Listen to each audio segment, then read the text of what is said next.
आजच्या मोठ्या राजकीय टॉप 9 बातम्यांनी मुख्यमंत्री देवेंद्र फडणवीस यांच्याकडून अर्थसंकल्पीय नियोजनाला सुरुवात, तर मुख्यमंत्र्यांकडून पुणे, छत्रपती संभाजीनगर आणि कोकणातील जिल्ह्यांचा आढावा घेतला जाणार। तिन्ही विभागातील पालकमंत्री आणि जिल्हाधिकाऱ्यांची सुद्धा उपस्थिती असणार। पुणे जिल्हा नियोजन समितीची बैठक या ठिकाणी आज संपन्न होणार आहे। त्या पार्श्वभूमीवर बैठकीचे नियोजन पुण्याच्या पालकमंत्री सुनेत्रा पवार या व्हीसीद्वारे बैठकीला उपस्थित।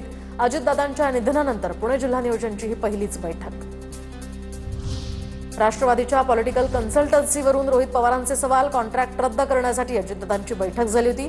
रोहित पवारांची माहिती, तर कॉन्ट्रॅक्ट रद्द झालं असतं तर कन्सल्टन्सीचं नुकसान झालं असतं असाही दावा।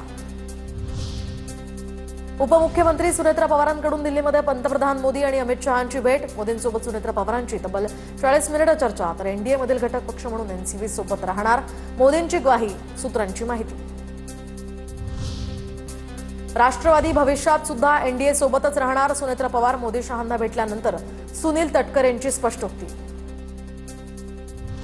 अजितदादांचा मृतदेह असामान्य रीतीने फुगला होता असं डॉक्टरांनी सांगितलं। रोहित पवारांची माहिती, विमान अपघातावरून उपस्थित प्रश्न गृहमंत्री अमित शहांसमोर मांडणार असंही वक्तव्य। विमान अपघात प्रकरणी डीजी सेफ्टीचा तपास सुरू। अजित पवारांच्या मृत्यूचं सत्य निश्चितपणे बाहेर येईल।